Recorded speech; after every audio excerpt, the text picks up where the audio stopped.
और अब बात रूस यूक्रेन युद्ध की। रूस यूक्रेन युद्ध पर संयुक्त राष्ट्र सुरक्षा परिषद की बैठक में रूस के खिलाफ निंदा प्रस्ताव पेश है, लेकिन जिस तरीके के हालात अब धीरे धीरे बढ़ते जा रहे हैं उसकी वजह से तनाव की स्थितियां लगातार पैदा होती जा रही हैं और इसी तनाव को कम करने के लिए लगातार यूएन सिक्योरिटी काउंसिल भी कार्यरत है और कोशिश की जा रही है कि कूटनीतिक रूप से ये लड़ाई को, इस जंग को बंद किया जाए। रूस और यूक्रेन के बीच महायुद्ध का तीसरे दिन भी आज लगातार जारी है और यूक्रेन की राजधानी कीव पर रूसी सैनिक लगातार बमबारी कर रहे हैं। इस बीच अंतर्राष्ट्रीय संगठन जंग रोकने की कोशिश कर रहे हैं। संयुक्त राष्ट्र सुरक्षा परिषद में इसे लेकर निंदा प्रस्ताव भी लाया गया है और समर्थन में 11 वोट पड़े, जबकि रूस ने इसे वीटो कर दिया। वहीं भारत, चीन और यूएई ने वोटिंग में हिस्सा नहीं लिया, जबकि यूक्रेन ने संयुक्त राष्ट्र से अपील की है कि रूसी सैनिक यूक्रेन से वापस लौटें। इस बीच नए प्रतिबंधों का सिलसिला जारी है और रूस पर नए आर्थिक प्रतिबंध लगाए जा रहे हैं। अमेरिकी विदेश विभाग ने राष्ट्रपति पुतिन और विदेश मंत्री और रक्षा मंत्री पर प्रतिबंध लगा दिया है, लेकिन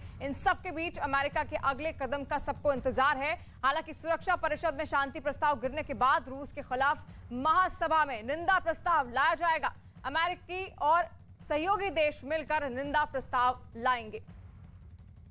तो कोशिश की जा रही है कि किसी भी तरीके से स्थितियों को नियंत्रित किया जा सके, क्योंकि जिस तरीके की तबाही इस वक्त यूक्रेन में चल रही है उससे लोग वहां पर डरे हुए हैं और खास बात यह कि कई भारतीय वहां पर फंसे हुए हैं। इस वक्त कुल मिलाकर 20,000 ऐसे छात्र और जो लोग वहां पर काम करने गए थे वो भारतीय वहां पर थे, जिनमें से 2,000 को तो रेस्क्यू कर लिया गया और लगातार कोशिश की जा रही है कि वहां से उनको वापस लाया जाए।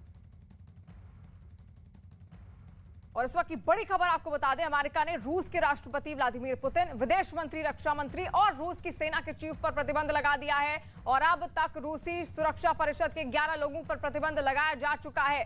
अमेरिका ने प्रतिबंध लगाया है। रूस के रवैये से नाराज है अमेरिका और इस वजह से वहां के रक्षा मंत्री, वहां के विदेश मंत्री पर, रूस के सेना प्रमुख पर अमेरिका ने प्रतिबंध लगा दिया है। यानी कि अब रूस के सेना प्रमुख और साथ साथ रक्षा मंत्री, विदेश मंत्री अमेरिका नहीं जा पाएंगे। अमेरिका का दौरा उनका नहीं हो सकेगा, क्योंकि रूस जिस तरीके का रवैया उसने अपनाया है यूक्रेन को लेकर, उसकी वजह से नाराजगी अमेरिका ने स्पष्ट कर दी है। रूस के विदेश मंत्री पर भी 11 बड़े लोग ऐसे हैं जिन पर बैन लगाया गया है अमेरिका ने। रूस के 11 ये बड़े चेहरे हैं जिसमें रक्षा मंत्री, विदेश मंत्री भी शामिल है, क्योंकि रूस ने हमलावर तरीका अपनाया और लगातार उसकी ओर से हमले किए जा रहे हैं यूक्रेन पर। जहां पर लोग सहमे और डरे हुए हैं, उनकी रात केवल बमबारियों की आवाज सुनते ही गुजरती है और कोशिश उनकी भी है कि किसी भी तरीके से उनको सुरक्षा मुहैया कराई जाए। और खुद वहां के राष्ट्रपति ने भी अब ऐलान कर दिया है अपने नागरिकों से भी कि वो भी फ्रंट फुट पर आकर अपनी ये लड़ाई लड़ें, क्योंकि उन्होंने ऐलान किया है कि अगर हमारा साथ कोई नहीं देगा तो यूक्रेन भी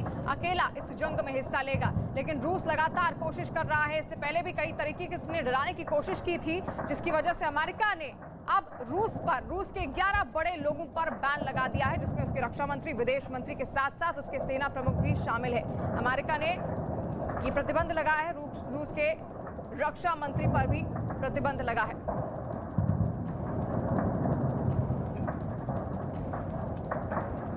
और लगातार रूस और इस महायुद्ध पर सारी कवरेज हम आपको देते आ रहे हैं। और इस वक्त हमारे साथ एयरपोर्ट से सबीना तामंग जुड़ी हुई है, साथ साथ प्रियंका और नीरज भी हमारे साथ जुड़े हुए हैं, क्योंकि आज एक फ्लाइट आने वाली है जो उन छात्रों को लेकर आएगी जो यूक्रेन में फंसे थे, उनको लेकर वापस लौटेगी। उनसे भी हम बात करने की कोशिश करेंगे। लेकिन देखिए किस तरीके का रवैया इस वक्त रूस ने अपनाया हुआ है, जिसकी वजह से नाराजगी साफ देखी जा रही है। कनाडा समेत अमेरिका ने भी अब रूस के कई ऐसे बड़े चेहरों पर प्रतिबंध लगा दिया है। और जंग का आज तीसरा दिन है और तीसरे दिन भी उसी तरीके से हालात बने हुए हैं। लोग काफी ज्यादा परेशान हैं। और सबीना हमारे साथ जुड़ रही है, साथ साथ प्रियंका कांडपाल हमारे साथ जुड़ी हुई है और नीरज भी हमारे साथ जुड़े हुए हैं। ये एयरपोर्ट में इस वक्त मौजूद हैं। सबीना, क्या इस वक्त आप वहां पर तस्वीरें देख पा रही हैं, क्योंकि विमान आने वाले हैं, कितनी देर है विमानों के आने में छात्रों को लेकर? शिवानी, देखिए, इंतजार यहाँ पर जाहिर सी बात है बेसब्री से किया जा रहा है। ये वो छात्र हैं, ये वो भारतीय हैं जो वहां पर फंसे हुए थे। भारत सरकार से इनके जरिए, इनके परिजनों के जरिए लगातार ये गुहार लगाई जा रही थी कि जो स्थितियां बनी हुई हैं उससे उन्हें बाहर निकाला जाए, और खुशनसीब होंगे आज वो छात्र जो वक्त रहते वापसी यहाँ पर कर रहे हैं, क्योंकि हालात बिगड़ चुके हैं। मेरे पीछे की तस्वीरें पढ़ने यहाँ पर आपको दिखाएंगे। पढ़ने मैं चाहूंगी कि इन तस्वीरों को फिलहाल आप दिखाइए। देखिए, बहुत ज्यादा हलचल नहीं, लेकिन कुछ ही देर में यहाँ पर हलचल बहुत ज्यादा हो जाएगी। छात्र यहाँ से वापसी कर लेंगे।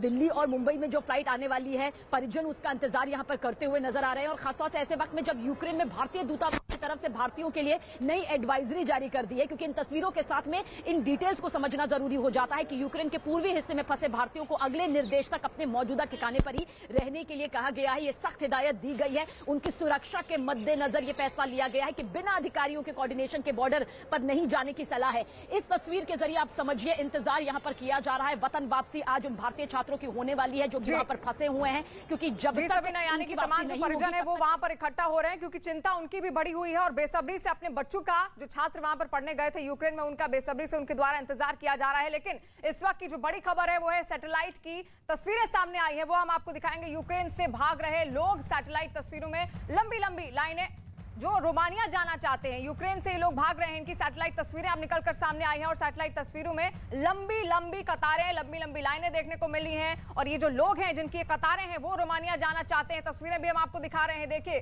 किस तरीके की भगदड़ और हलचल का माहौल यूक्रेन में इस वक्त मौजूद है, और यूक्रेन से लोग अब बाहर भागना चाहते हैं, किसी भी तरीके से वो दूसरे देश जाना चाहते हैं, ताकि युद्ध की जो स्थिति वहां पर बनी हुई है, जो भयानक तस्वीरें ये 3 दिनों से लगातार वो देख रहे हैं, उससे किसी भी तरीके से वो बाहर निकल सके, उस स्थिति से बाहर निकल सके। और ऐसे में ये सैटेलाइट इमेजेस जो आप देख रहे हैं, लंबी लंबी कतारें आपको दिख रही होंगी, दाएं और बाएं दोनों ही ओर यहां पर लोग मौजूद हैं, और कोशिश उनकी ओर से हो रही है कि रोमानिया किसी भी तरीके से, रोमानिया आपको बता दें कि यूक्रेन के बगल में ही पड़ता है, और वो लोग जाना चाहते हैं, बॉर्डर क्रॉस करना चाहते हैं। और ऐसे में ये तस्वीरें आप देख रहे हैं, सैटेलाइट इमेजेस आप देख रहे हैं, रोमानिया में किस तरीके से लोग भाग रहे हैं। 2 तस्वीरें आप देखिए, एक तो सैटेलाइट इमेज है और दूसरी तस्वीर रोमानिया में। देखिए किस तरीके से लोग भागने के माहौल में हैं, डरे सहमे, कुछ भी करके ये बस यहां से निकलना चाहते हैं। कुछ दिन पहले ही हमने कुछ ऐसी तस्वीरें अफगानिस्तान से भी देखने को मिली थी, लेकिन अब ये तस्वीर है यूक्रेन की, जहां पर यूक्रेन से लोग बाहर निकलना चाहते हैं, क्योंकि वहां पर रूस लगातार अपना कब्जा जमाना चाहता है, और रूस ने वहां पर कई तरह के हमले किए, मिसाइल्स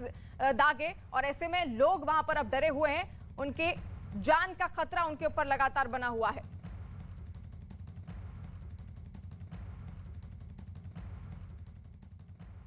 और देवेंद्र इस वक्त स्टूडेंट है, वो यूक्रेन से हमारे साथ लाइव है, उनसे हम स्थितियां जरूर जानना चाहेंगे। देवेंद्र, इस वक्त वहां पर किस तरीके का माहौल है? माहौल तो बहुत ही ज्यादा खराब है। यहाँ पे पूरी नाइट हो गई हमें जगह जगह। करीबन सेवरल यहाँ पे ब्लास्ट हुए हैं कीव के जस्ट बॉर्डर पे ही, जहाँ पे एंट्री होती है कीव की सिटी की। जी, यानी कि और इस समय ये है कि अभी खाने के जो भी जितने भी सुपर मार्केट्स हैं वो सब बंद हो चुकी हैं। हमारे पास जितना भी स्टफ था वो ऑलमोस्ट खत्म हो चुका है। मुश्किल से आज का और होगा।